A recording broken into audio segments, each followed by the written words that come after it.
Ini sebenarnya ada mirip-miripnya juga ya.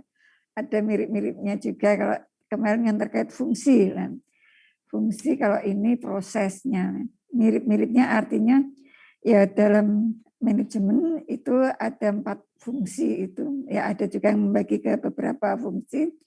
Nah, untuk mencapai tujuan organisasi atau untuk mencapai tujuan bersama itu juga dibutuhkan suatu proses dan agar terkendali dengan baik, istilah yang cukup populer itu PDCA. Nah, ini memang ada dulu yang mengemukakan mengapa ada siklus PDCA itu ya. Nah, kalau istilah PDCA itu sendiri ini singkatan dari bahasa Inggris. Kalau yang POET itu dikaitkan dengan fungsi ya. Kalau PDCA itu ke proses. Meskipun kalau di banyak overlapnya ya, banyak overlapnya.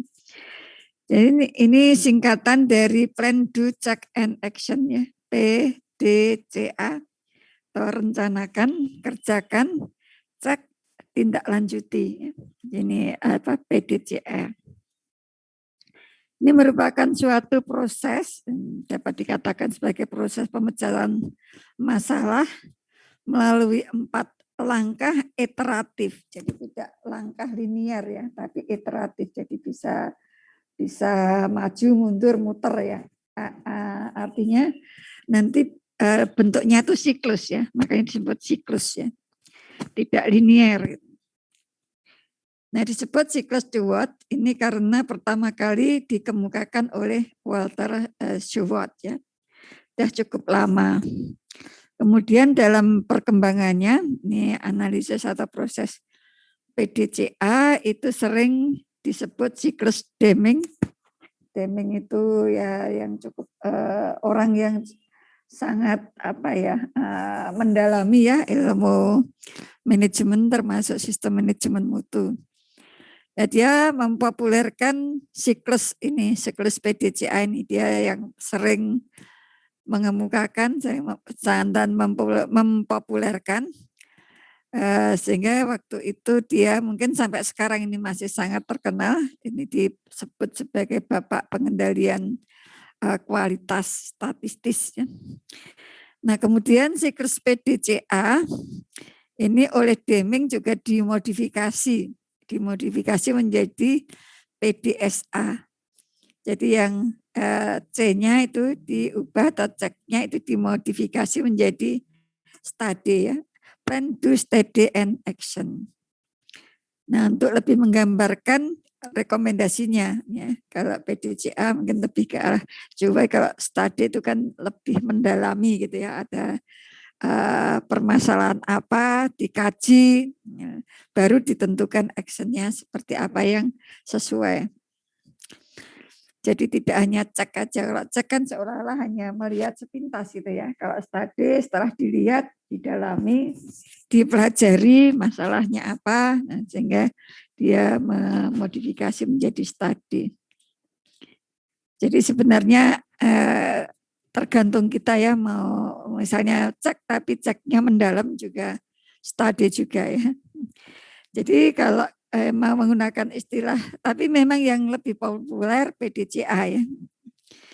Jadi apapun yang digunakan istilahnya, ini PDCA ini atau PDSA, ini adalah suatu alat yang bermanfaat untuk melakukan perbaikan secara terus-menerus tanpa berhenti, karena siklus ya, bentuknya karena siklus. Nah, manfaatnya apa menerapkan PDCA ini ya, antara lain ini ada beberapa manfaat. Yang pertama, ini memudahkan pemetaan pemenang dan tanggung jawab dari sebuah organisasi.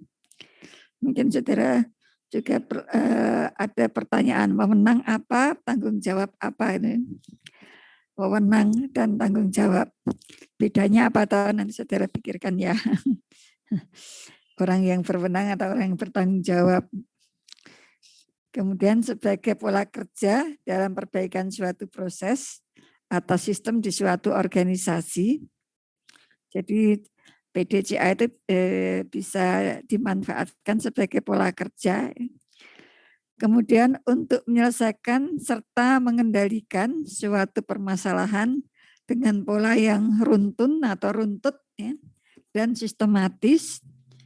Kemudian yang keempat, untuk kegiatan continuous improvement atau perbaikan berkelanjutan dalam rangka memperpendek alur kerja.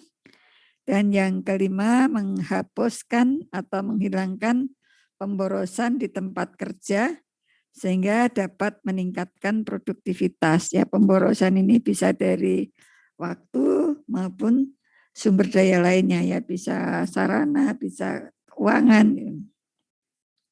Jadi ini manfaatnya. Nah, inilah penggambaran dari siklus PDCA ya. Jadi berupa siklus PDCA. Plan gitu ya. Rencanakan, do, lakukan, cek cek ya. Kemudian tindak lanjuti secara terus-menerus. Sehingga karena dilakukan terus-menerus, misalnya ini supaya bisa berjalan continuous improvement, memang efektif continuous improvement, maka ini dilandasi pada suatu standar. Standar atau bisa juga tujuan itu juga merupakan suatu standar. Kalau ini sudah tercapai misalnya, nah tentu saja organisasi atau orang itu berharap tujuannya itu semakin tinggi gitu ya. Cita-citanya semakin tinggi. Saat ini mencapai apa, saat tahun berikutnya mencapai apa. Nah, sehingga ini nanti standar kalau misalnya sudah tercapai di standar yang satu, nah ditingkatkan sehingga dia bisa naik dengan siklus PDCA itu nanti akan terjadi peningkatan atau perbaikan secara berkelanjutan. Tidak hanya muter saja, tetapi sambil naik ya, sambil standarnya itu dinaikkan, ya, atau indikator kinerjanya dinaikkan mutunya. Ini. Jadi ini siklus PDCA tidak hanya satu lingkaran ini, tetapi siklus yang didorong oleh suatu standar, yang standar itu perlu ditingkatkan terus-menerus sehingga terjadilah peningkatan atau perbaikan secara berkelanjutan. Sehingga organisasi itu makin lama makin tinggi mutunya, makin tinggi kualitasnya. Nah, ini perubahan dari PDCA ke PDSA, PDCA ke PDSA serupa ya, dan yang beda di kalau di study itu tadi kan kalau cek itu kan seolah-olah hanya ngecek aja, dicek apa yang sudah dilakukan itu.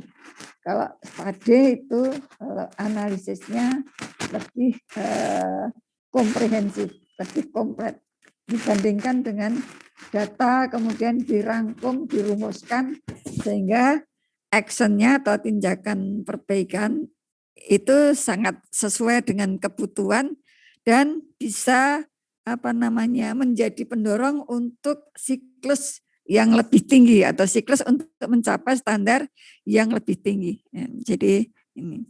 Tapi apapun istilah yang digunakan ya, kalau kita melakukan pengecekan itu benar-benar ya dikaji hasil pengecekan kita itu ya sama saja sebenarnya. Tapi ini dua istilah yang sebenarnya PDSA itu modifikasi supaya ceknya itu tidak sekedar dilihat secara sepintas gitu, tapi betul-betul dikaji permasalahannya, faktor-faktor apa yang berpengaruh sehingga tindakan atau perbaikan secara berkelanjutan itu memang betul-betul terlaksana sehingga organisasi makin lama makin baik atau bisa berkembang ya. Nah, kemudian dari siklus PDCA tadi mungkin hari ini kita kalau bisa nanti bahas 3 ya, kalau yang agak panjang mungkin di bagian perencanaan dan pengendalian, kalau yang pelaksanaan tidak perlu kita bahas secara panjang lebar ya. perencanaan. Mengapa perencanaan ini penting ya? Karena perencanaan ini akan menentukan apa yang akan dilakukan oleh organisasi. Organisasi itu terdiri atas orang-orang, termasuk bagaimana pembagian kegiatan anggota organisasi yang satu dengan anggota organisasi yang lain, sehingga apa yang dicita-citakan oleh organisasi itu tercapai. Jadi ini merupakan langkah pertama yang penting ya, yang penting, sehingga pada saat membuat perencanaan, nah itu betul-betul banyak faktor atau banyak pertimbangan yang perlu digunakan sehingga nanti bisa menghasilkan perencanaan yang efektif. Nah, perencanaan ini apa ya? Perencanaan itu melibatkan pendefinisian tujuan organisasi, ya, tujuan organisasi, kemudian penetapan strategi keseluruhan untuk mencapai tujuan ini, dan pengembangan rencana untuk aktivitas kerja organisasi. Jadi ini perencanaan. Nah, ini mengapa diperlukan? Ya karena dengan perencanaan ini akan bisa memberikan arah kepada para manajer maupun non-manajer. Jadi tugas-tugasnya apa? Manajer bisa mengatur, yang non-manajer itu diberi tugas apa saja, siapa yang harus memantau, misalnya siapa yang harus melaksanakan. Kalau ini sudah jelas, itu akan mudah. Kalau ini enggak ada, perencanaan yang ada akan sulit. Sumber daya apa yang diperlukan, ini termasuk di sini. Sehingga nanti bisa bermanfaat ini untuk meminimalkan pemborosan ataupun kekosongan. Kemudian mengurangi ketidakpastian. Jadi dengan perencanaan itu menjadi lebih pasti.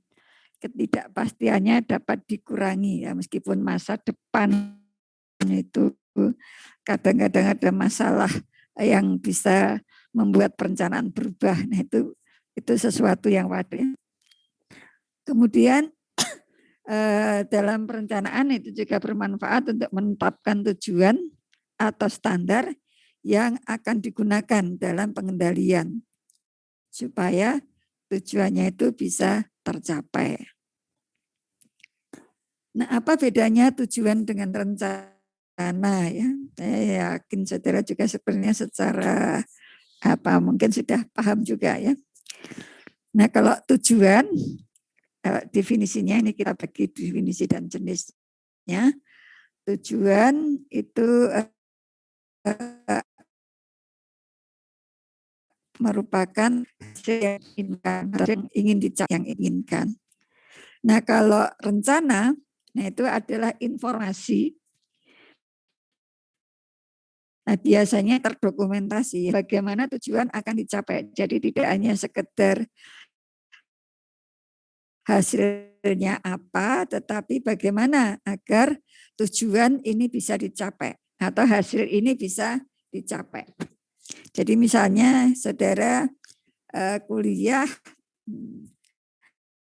tujuannya selesai dalam waktu saya 4 tahun selesai, berarti setiap semester misalnya saya harus lulus untuk semua mata kuliah sehingga tidak perlu mengulang lagi. Sehingga target atau tujuan 4 tahun itu bisa terselesaikan. Ya, mungkin itu tidak saudara tulis, tapi mungkin menjadi informasi yang ada di dalam pikiran masing-masing yang memiliki tujuan, misalnya 4 tahun selesai program D4 atau program DANKA tadi. Ini tadi yang setiap semester itu kan satu kerangka ya, mungkin ada kerangka, mungkin ada tujuan juga kerangkanya itu bagaimana dengan teknik belajarnya. Supaya saya lulus berarti saya harus kuliah, saya harus melaksanakan praktikum sesuai dengan jadwal praktikum yang ditentukan. Saya harus membuat laporan praktikum. Nah, itu sudah merupakan perencanaan agar saudara bisa mencapai tujuan atau hasil yang saudara inginkan itu bisa diperoleh atau bisa dicapai. Kemudian untuk tujuan itu jenisnya, ini ada tujuan yang dinyatakan atau eksplisit gitu ya, dinyatakan, dan tujuan yang dinyatakan secara tegas atau tujuan yang sebenarnya itu apa, atau mungkin tujuan yang sebenarnya itu belum ditulis tapi saudara mengambil tujuan yang dinyatakan dulu dalam rangka mencapai tujuan yang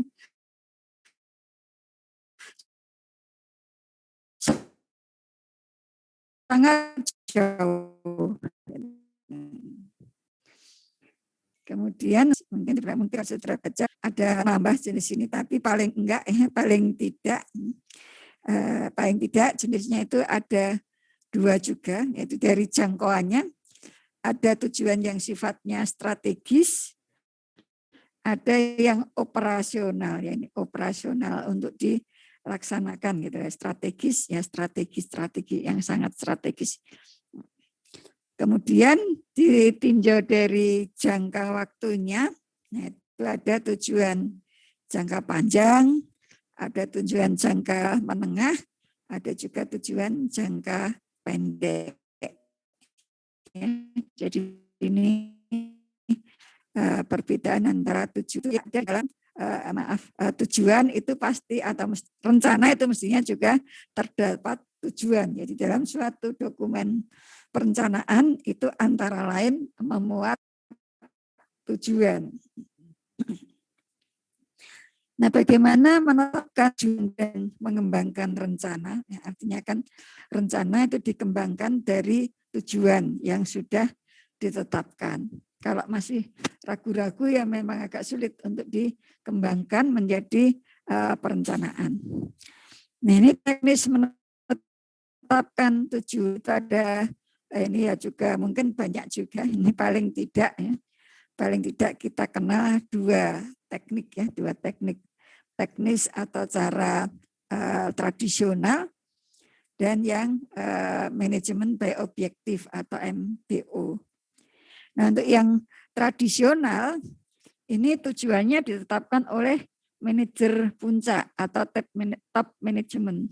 Kemudian diturunkan ke bawah dan menjadi subtujuan setiap area organisasi di bawahnya. Jadi seolah-olah tujuan itu miliknya top management, yang lain itu tinggal mengikuti aja. Tapi kalau yang lebih modern, manajemen by objektif, itu proses penetapan tujuan itu disetujui bersama atau dibahas bersama dan menggunakan tujuan tersebut untuk mengevaluasi kinerja organisasi termasuk kinerja karyawan ya. Jadi ini bedanya ya, mungkin yang saat ini organisasi cenderung menetapkan tujuan itu menggunakan pendekatan MBO. Kecuali kalau organisasi milik sendiri mungkin ya, misalnya perusahaan dia yang punya itu ya, yang punya, yang lain karyawannya dia saja. Nah, masih ada yang atau mungkin masih banyak yang menggunakan pendekatan tradisional. Yang apalagi instansi pemerintah saat ini sudah menggunakan pendekatan MBO. Nah, unsur-unsurnya apa? Karena ini yang saat ini banyak digunakan atau yang dapat dikatakan ini lebih baik, termasuk ISO ya, termasuk ISO 91 itu pendekatan untuk merumuskan tujuan atau perencanaan itu menggunakan MBO ya. Ini yang 4 itu, yang pertama adalah spesifikasi tujuan. Ya memang untuk menetapkan spesifikasi itu bisa juga memperhatikan masukan dari berbagai pihak. Kemudian keputusan itu dibuat dengan partisipasi banyak stakeholder. atau kalau yang di ISO itu mungkin interested party gitu ya. Kemudian jangka waktu jelas kerja.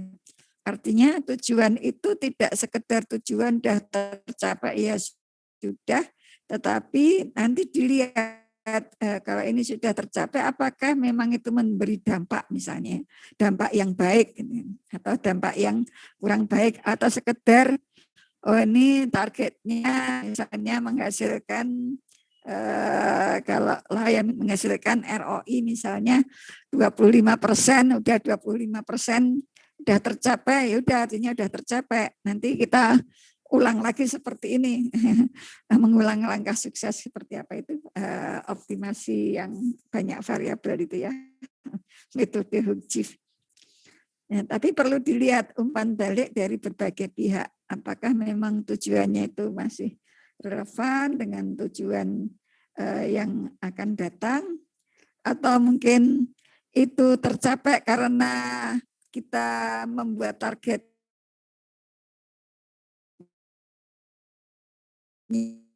yang terlalu rendah, itu yang perlu ada umpan balik kinerja.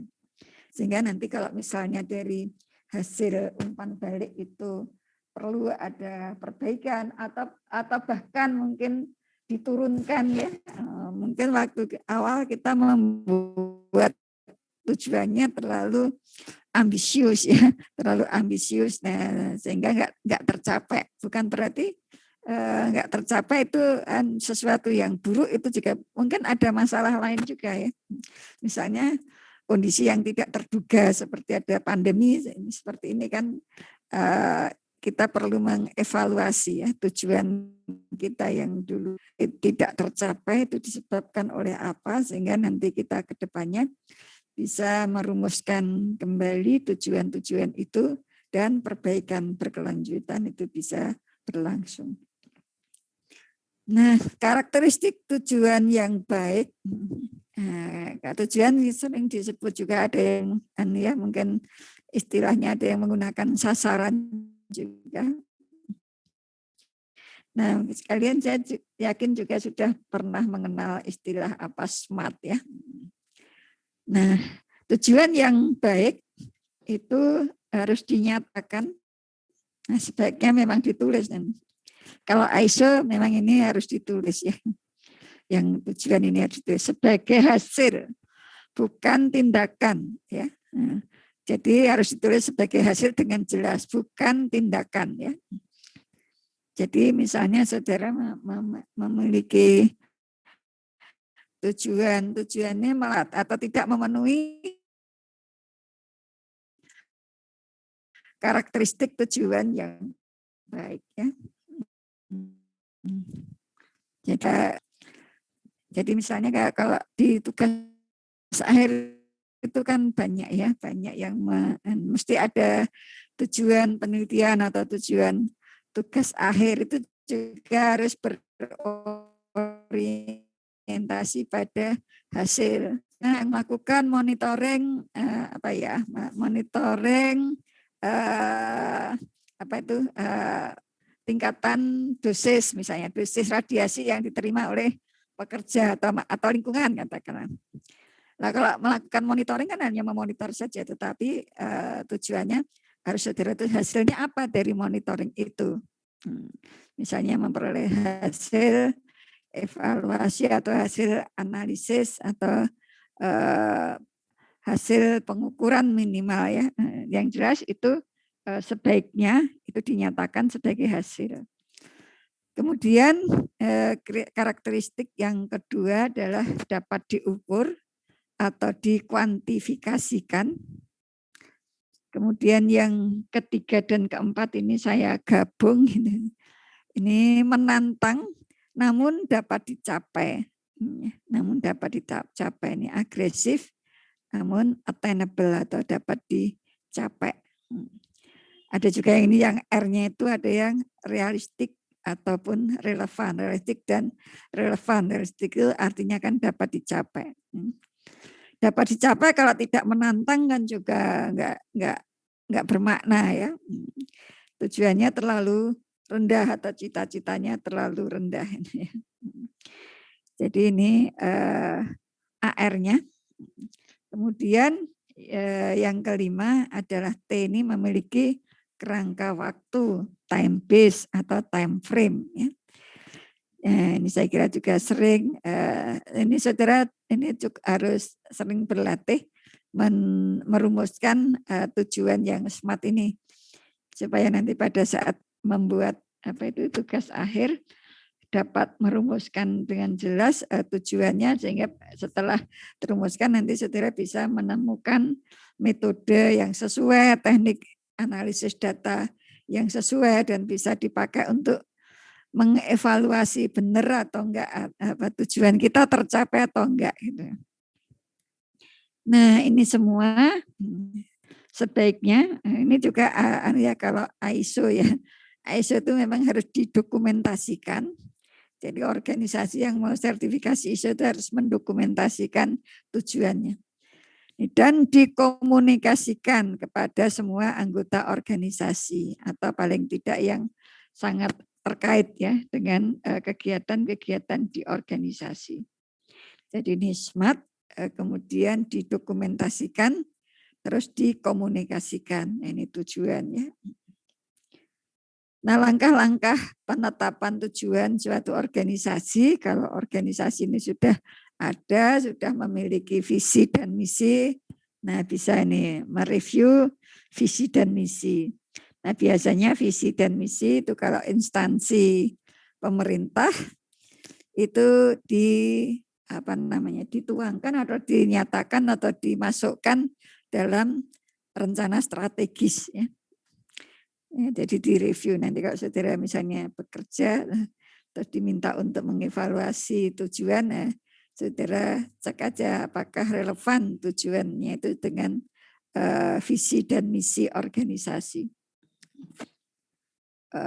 Kemudian mengevaluasi sumber daya manusia, sumber daya sarana prasarana, sumber daya informasi, teknologi yang dimiliki, itu semua adalah sumber daya yang perlu dievaluasi, karena kalau misalnya cita-citanya itu membutuhkan teknologi tertentu tetapi organisasi itu tidak memiliki atau belum ada, nah berarti kan itu mungkin terlalu jauh ya, mungkin perlu atau mungkin itu jadi tujuan tapi yang jangka panjang gitu ya.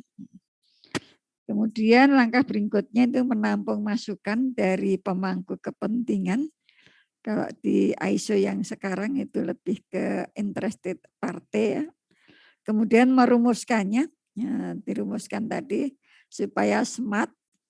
Kemudian mengkomunikasikan, kemudian mereview sejauh mana telah dicapai. Ya. Jadi kalau sudah dicapai, jangan hanya ini sudah dicapai, tapi harus direview. Mengapa bisa dicapai tepat waktu, apakah sebenarnya bisa dicapai dalam waktu yang lebih singkat, ya, sehingga nanti bisa dipakai untuk merumuskan tujuan-tujuan berikutnya. Kemudian setelah tujuan itu sudah dirumuskan, maka perlu dikembangkan menjadi perencanaan atau menjadi suatu rencana. Nah, karena dalam organisasi perencanaan itu karena untuk yang akan datang ya, untuk yang akan datang pasti ada kontingensi atau ketidakpastian. Ya, mungkin kalau di kuliah ekonomi teknik kan saudara sebagian anggaran itu untuk kontingensi gitu ya, itu kan yang mengakomodir biaya-biaya yang tidak pasti atau belum bisa dinyatakan atau diprediksi di awal. Ini sama dengan perencanaan juga dalam pengembangannya itu pasti ada ketidakpastian. Nah, ketidakpastiannya itu bisa dari tingkatan organisasi itu sendiri, organisasi yang makin besar tentu saja ketidakpastiannya menjadi semakin tinggi ya.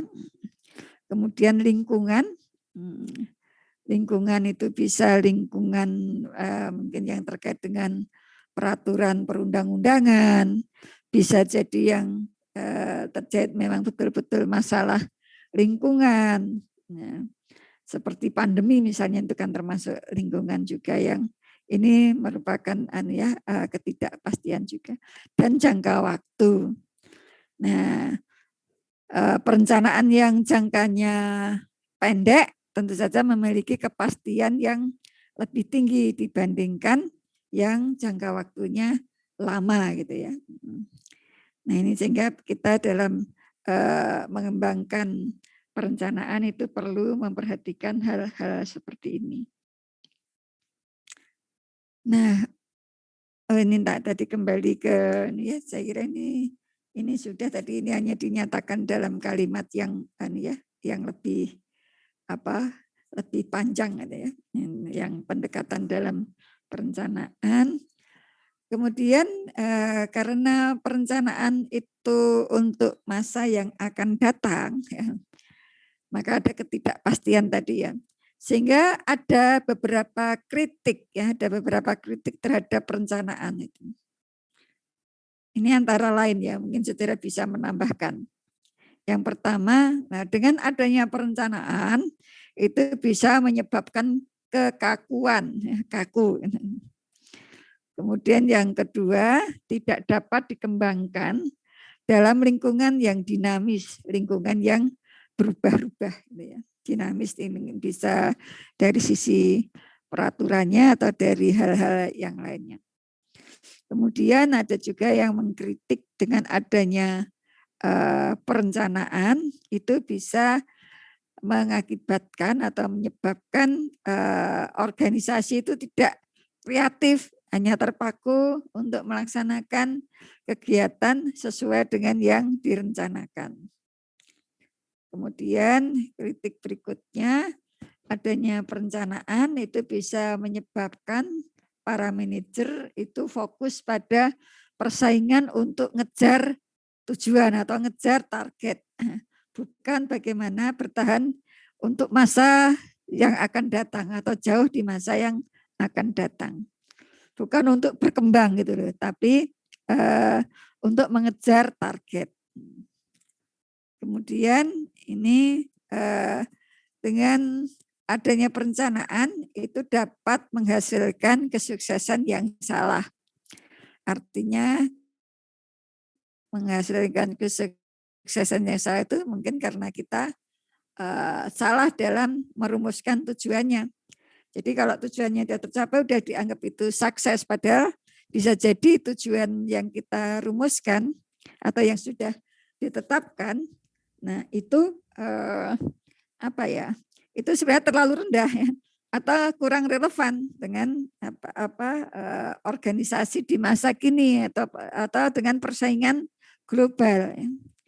Nah sehingga meskipun tujuannya sudah tercapai itu dan dapat dikatakan sukses, mungkin dilaporkan sukses, tetapi bisa ya, ini bukan selalu ya, bisa menghasilkan kesuksesan yang salah.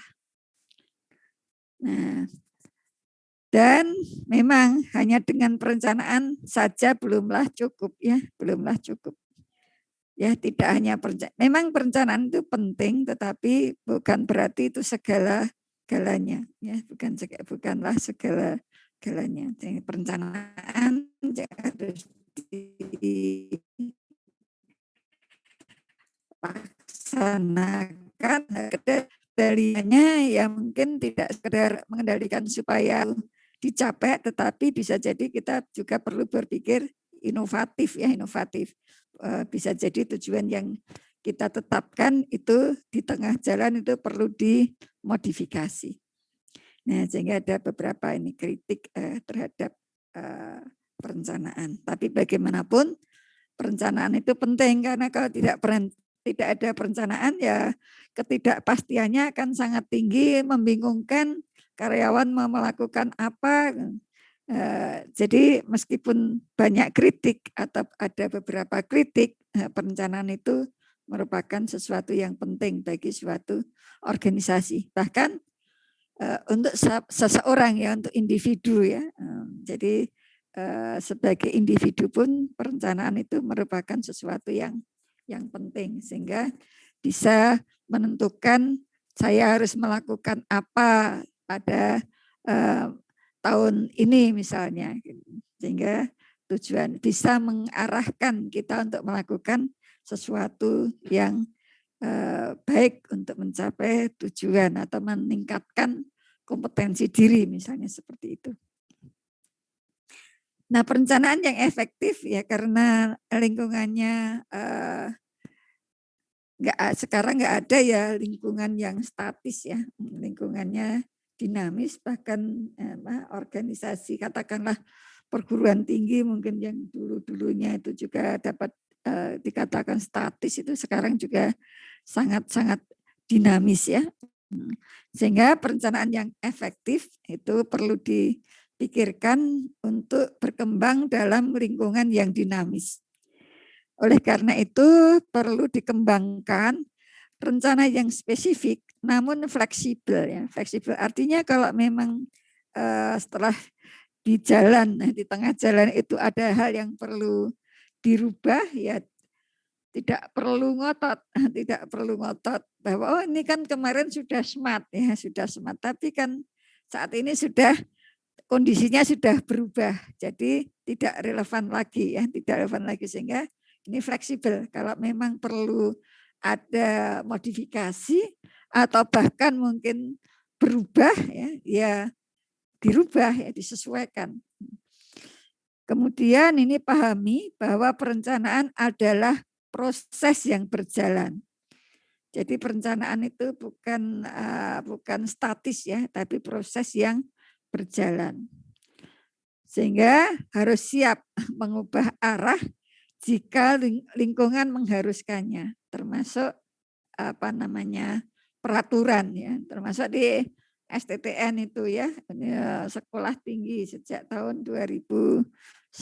Nah, sebenarnya tahun 2012 itu ada undang-undang perguruan tinggi yang di situ kalau sekolah tinggi itu harus menyelenggarakan program akademik. Nah, waktu itu STTN sebenarnya juga berusaha menyesuaikan dengan mengubah salah satu prodi menjadi program akademik. Tapi ternyata Kemendikbud membuat peraturan lagi turunannya bahwa untuk perguruan tinggi di bawah kementerian lain itu hanya boleh menyelenggarakan program vokasi sampai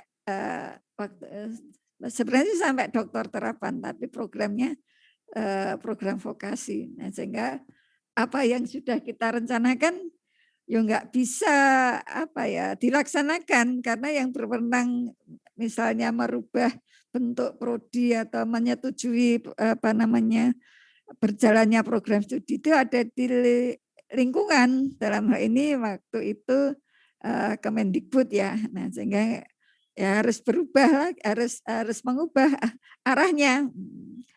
Kemudian persisten dalam perencanaan untuk peningkatan yang signifikan dan membuat hierarki dalam organisasi.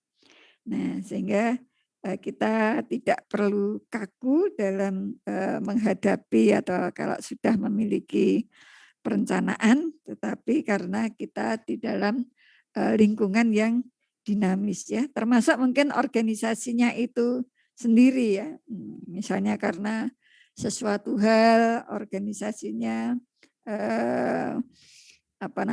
yang misalnya organisasi laba gitu ya, ternyata produknya itu sudah tidak dibutuhkan oleh masyarakat lagi ya harus berubah arah kan ya, jadi seperti itu. Nah, itu tadi yang terkait dengan perencanaan. Mungkin dengan perencanaan ada yang ingin didiskusikan? Pelaksanaan sedikit sih. Kalau ada yang ingin didiskusikan silahkan. Kalau tidak saya lanjutkan. Misalnya setelah melakukan perencanaan, misalnya ada setiap hari melakukan apa yaitu dilaksanakan aja. Kalau perguruan tinggi ya perencanaan itu ada di kurikulum ya, pelaksanaan itu ya misalnya pembelajaran. Ini proses pelaksanaan pembelajaran itu membutuhkan apa saja, misalnya dosen dosennya diminta membuat RPS. Setelah RPS-nya disetujui, melaksanakan kegiatan belajar mengajar ya. Itu pelaksanaan ya. Namun yang perlu kita perhatikan dalam pelaksanaan atau ini disarankan atau seharusnya itu harus menghindari penundaan. Kalau ditunda-tunda ya nanti yang tujuan yang ada time frame-nya tadi bisa molor ya, tidak tercapai sesuai dengan waktu yang ditetapkan. Jadi pelaksanaan ini merupakan implementasi dari proses perencanaan. Nah, dalam langkah ini ya tadi melaksanakan rencana yang telah disusun sebelumnya dan memantau proses pelaksanaan dalam skala kecil. Jadi masing-masing kegiatan atau masing-masing proses itu dipantau. Karena kalau tidak dipantau mungkin ada proses yang jalannya sangat lambat. Nah, yang jalannya sangat lambat itu kan akan mengganggu tercapainya target. Jadi intinya pelaksanaan itu melaksanakan kegiatan sesuai dengan apa yang sudah ada di dalam dokumen perencanaan di dalam organisasi seperti itu. Nah, mungkin yang agak panjang lagi yang terkait dengan pengendalian ya, pengendalian. Mungkin kalau saudara ingat pengendalian ini misalnya Dilman itu dikendalikan oleh apa namanya kusirnya bagaimana kusir ini mengendalikan agar Dilmannya itu berjalan sesuai dengan tujuan yang akan dicapai atau Dilman itu mau kemana. Kalau tidak dikendalikan oleh Pak Kusir ya nanti ini kudanya menarik Dilmannya itu enggak jelas arahnya ya, sehingga Pak Kusir itu membawa alat memegang alat dan memegang itu tali dan mungkin kadang-kadang membawa pecut itu ya supaya Dilmannya itu berjalan sesuai dengan tujuan yang akan dicapai ya, termasuk ini ya pengendali kuda itu ya juga ataupun sopir itu juga pengendali kendaraan ya supaya berjalan sesuai dengan yang direncanakan. Nah, apa sih pengendalian? Ini ada beberapa orang yang mendefinisikan. Saya kadang-kadang karena saya bukan dari ya bidang manajemen nggak memperhatikan ini pasnya gitu ya. Jadi di sana sini itu ya. Tapi kalau yang saya perhatikan ini isinya ya, tapi memang sebaiknya memperhatikan antara yang mengemukakan dengan isinya supaya kita menghormati pendapat orang sebelumnya. Nah, ini ada yang berpendapat ini strong itu berpendapat bahwa pengendalian adalah proses pengaturan berbagai faktor dalam suatu perusahaan atau organisasi lah gitu ya, agar pelaksanaannya sesuai dengan ketetapan dalam rencana. Jadi proses pengaturan ada berbagai faktor, faktornya banyak ya yang diatur agar pelaksanaannya sesuai dengan ketetapan dalam rencana. Kemudian ini Harold Kunz, nggak tahu baca yang benar gimana. Pengendalian adalah pengukuran dan perbaikan terhadap pelaksanaan kerja bawahan agar rencana-rencana yang telah dibuat untuk mencapai tujuan perusahaan itu dapat dilaksanakan. Ini kelihatannya gantung kalimatnya ya.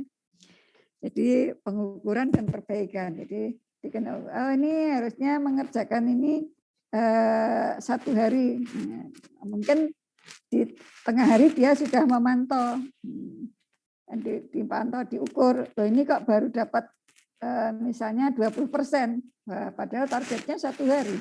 Berarti kalau setengah hari baru dapat 20%, harus dipercepat ini, misalnya dia melakukan perbaikannya seperti itu. Diukur kemudian diperbaiki.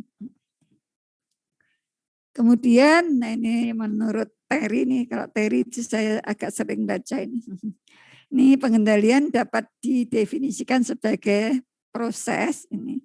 Yang pertama penentuan. Apa yang harus dicapai yaitu standar.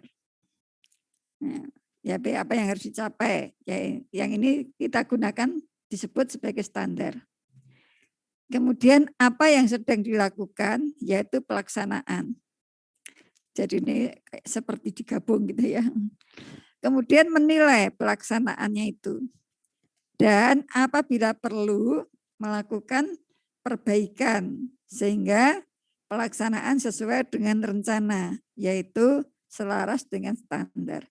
Ya, jadi kalau dari 3 pengertian tadi, kata kuncinya saya kira sama ya, bagaimana melakukan pengukuran, melakukan atau menilai atau mengukur pelaksanaan, terus dibandingkan dengan standar atau tujuan. Kalau tidak sesuai, atau belum sesuai, dilakukan perbaikan sehingga pelaksanaannya akan sesuai dengan rencana, sehingga target atau standarnya itu bisa dicapai. Ya. Ini pengendalian.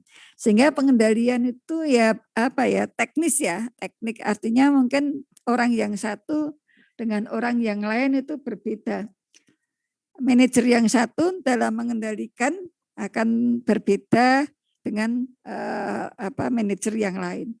Bisa juga karyawan yang satu tidak bisa dikendalikan dengan cara yang sama dengan karyawan yang lainnya. Jadi manajer itu mungkin perlu memperhatikan kalau saya harus mengendalikan orang ini tekniknya seperti apa, orang yang ini tekniknya seperti apa. Jadi memang manajemen itu ya dapat dikatakan itu ada selain ilmu ya ada unsur seninya juga. Jadi nggak bisa sama ya antara yang satu dengan yang lain, nggak bisa diperlakukan sama. Nah, tujuan pengendalian ini antara lain ini agar proses pelaksanaan yang dilakukan itu sesuai dengan rencana, kemudian melakukan tindakan perbaikan atau corrective action jika terdapat penyimpangan dari rencana maupun hal-hal yang tidak diduga. Ya, ini kan jadi sifatnya dinamis ya. Karena mungkin ada faktor lain yang tidak bisa diduga, misalnya ada masalah pandemi di sini atau mungkin dari sisi organisasi itu ya tiba-tiba misalnya penjualannya turun drastis atau tiba-tiba penjualannya naik sangat signifikan, itu kan di luar rencana. Nah, bisa jadi dari yang di luar rencana itu memerlukan tindakan perbaikan atau korektif. Kemudian agar tujuan yang dihasilkan sesuai dengan rencana atau standar, yang mungkin yang lebih penting itu memberi dampak yang baik ya bagi organisasi maupun interested party atau stakeholder. Ini ada beberapa teknik pengendalian yang tradisional dan yang modern. Kalau ini didasarkan pada masa atau perkembangan teknik pengendalian, yang tradisional itu pengendaliannya dengan melihat laporan statistik, kemudian break-even point, kemudian pengendalian anggaran, laporan keuangan, pengamatan, inspeksi, observasi, personal observation atau mengamati karyawan demi karyawan misalnya. Nah, yang modern ini mungkin tidak hanya dari statistik, tapi juga bagaimana ROI-nya, bagaimana rasio analisisnya dan seterusnya. Tapi ini pun juga perlu disesuaikan dengan organisasi, bukan berarti kalau yang modern itu selalu cocok, itu bukan. Mungkin bisa disesuaikan dengan organisasinya profit atau non-profit. Organisasi pemerintah atau non pemerintah ya. Besar atau kecil ya, ini bisa disesuaikan. Jadi ini guidance aja atau petunjuk aja apa teknik pengendalian yang bisa digunakan. Kemudian kalau berdasarkan substansi ini teknik pengendalian bersifat kuantitatif atau statistik, ini menggunakan laporan, analisis dan seterusnya ini, tapi yang ini yang apa sifatnya kuantitatif ya. Pengembalian investasi, akuntansi pertanggungjawaban keuangan dan sebagainya ya. Nah, ada pengendalian yang non statistik atau tidak kuantitatif, misalnya dengan pengamatan langsung, inspeksi secara berkala, laporan lisan dan tertulis itu kan uraian gitu ya. Kemudian hasil evaluasi pelaksanaan kegiatan atau melalui diskusi, pembahasan dengan pimpinan dan staf, kemudian pengendalian diri oleh masing-masing gitu ya. Jadi ini kalau dilihat berdasarkan substansinya ya pengendalian. Kalau teknik pengendalian yang dapat digunakan, nah ini memang banyak juga, ada bisa menggunakan diagram alir itu untuk memberikan gambaran visual dari urutan kegiatan atau operasi. Ya, menjadi diagram alir itu kita tahu urutan-urutan prosesnya, kalau ada kendala di proses yang mana gitu ya. Bisa juga menggunakan lembar periksa atau checklist atau checksheet untuk mempermudah pengumpulan data sehingga polanya mudah dilihat. Jadi misalnya yang sudah dilakukan diberi tanda centang gitu ya. Sehingga kelihatan, oh ini ada yang kosong, ini berarti belum dilakukan atau belum ada gitu. Kemudian menggunakan diagram Pareto untuk identifikasi masalah yang paling penting itu yang mana. Kemudian bisa menggunakan diagram sebab akibat atau cause and effect diagram untuk meletakkan secara sistematis representasi grafis jalur terkecil. Kemudian bisa menggunakan histogram untuk menentukan variasi dalam proses. Kemudian bisa menggunakan diagram pencar atau scatter diagram untuk mengkaji hubungan variabel X dengan Y misalnya ya. Kemudian ada diagram kendali untuk menganalisis proses menurut urutan waktunya. Jadi ada banyak tekniknya, ini bisa dengan flowchart itu bisa digambar seperti ini, mungkin menggunakan simbol-simbol yang baku, sehingga misalnya kita ada di dalam proses yang simbolnya ini ya tanda belah ketupat, nah ini mungkin kok banyak tidaknya misalnya gitu ya, yang dari sini mungkin bisa dilakukan evaluasi lebih lanjut. Kok banyak iyanya, mungkin bisa dievaluasi lebih lanjut. Ini lembar periksa ya, checklist ya, bisa menggunakan tanda centang-centang atau pakai hitungan gini ya. Yang misalnya yang salah pada hari Senin ada berapa, ya misalnya Selasa berapa, sehingga bisa mudah dilihat. Atau menggunakan grafik ya. Kemudian menggunakan diagram Pareto ya seperti ini. Diagram Pareto ataupun histogram. Kemudian bisa menggunakan diagram sebab akibat atau ini juga sering disebut diagram fishbone atau tulang ikan ya. Nanti akan kelihatan ya mana permasalahan itu ada di mana atau satu tujuan itu apa saja yang mempengaruhi, terus dievaluasi nanti masalah yang menjadi penyebab itu di bagian mana.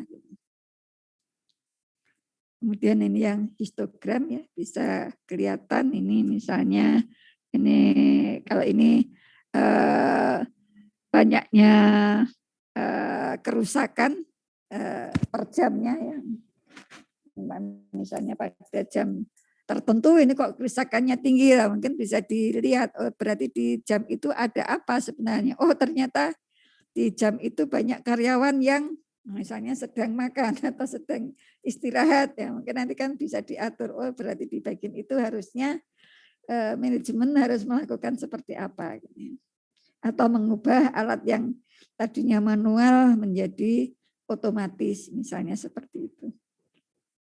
Ini yang diagram pencar atau scatter diagram. Ini diagram kendali ya, diagram kendali. Ya. Saya kira nanti bisa, biasanya kalau saudara, ini kalau di industri itu akan biasanya memiliki alat monitoring, apa misalnya monitoring, kalau ini suhu ya, enggak tahu ini apa ya, enggak tahu waktu dengan suhu misalnya. Nah, nanti akan terbaca di sini. Nanti kalau menunjukkan misalnya angka di luar yang batas yang ini upper level dan low level, ya berarti mungkin ada masalah. Nah, ada masalah berarti akan mudah dipantau, terus nanti bisa dikaji di saat itu terjadi apa gitu ya, sehingga bisa dilakukan perbaikan. Nah, teknik mana yang cocok ya itu tergantung pada apa yang dikendalikan. Jadi sebenarnya tidak hanya organisasi saja, tetapi kegiatan apa sih yang sedang dikendalikan. Kalau ini kan organisasi secara umum ya, ini mungkin lebih tepatnya kegiatan apa sih yang sedang dikendalikan. Kalau beroperasinya mesin dengan bekerjanya karyawan, itu tekniknya tentu saja berbeda ya. Nah, saya kira ini kalau yang bisa saya jelaskan untuk kuliah hari ini. Kalau ada yang ingin ditanyakan, silahkan atau didiskusikan atau ada punya ide atau pengalaman, kita bisa sharing-sharing ya, berbagi gitu ya, berbagi karena sebenarnya kan ilmu ini ilmu yang mungkin kita gunakan sehari-hari, apalagi kalian juga sering berorganisasi di lingkungan kampus atau di luar kampus, saya yakin juga memiliki pengalaman yang banyak terkait dengan pengendalian kegiatan. Adakah yang ingin disampaikan?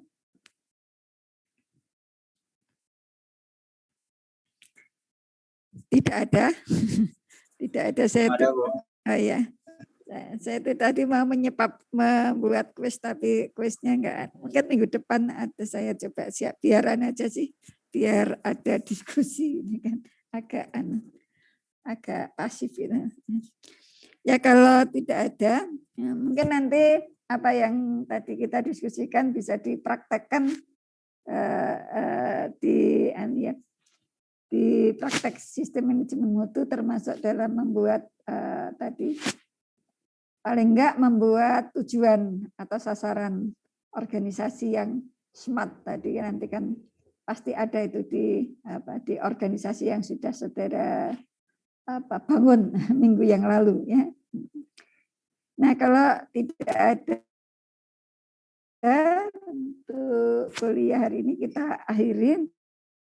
Nanti siang untuk yang praktek SMM untuk yang dengan saya menggunakan link yang minggu lalu ya. Saya tidak meminta link ini untuk dihidupkan sampai sore, jadi nanti menggunakan link yang minggu lalu kita gunakan. Kalau yang dengan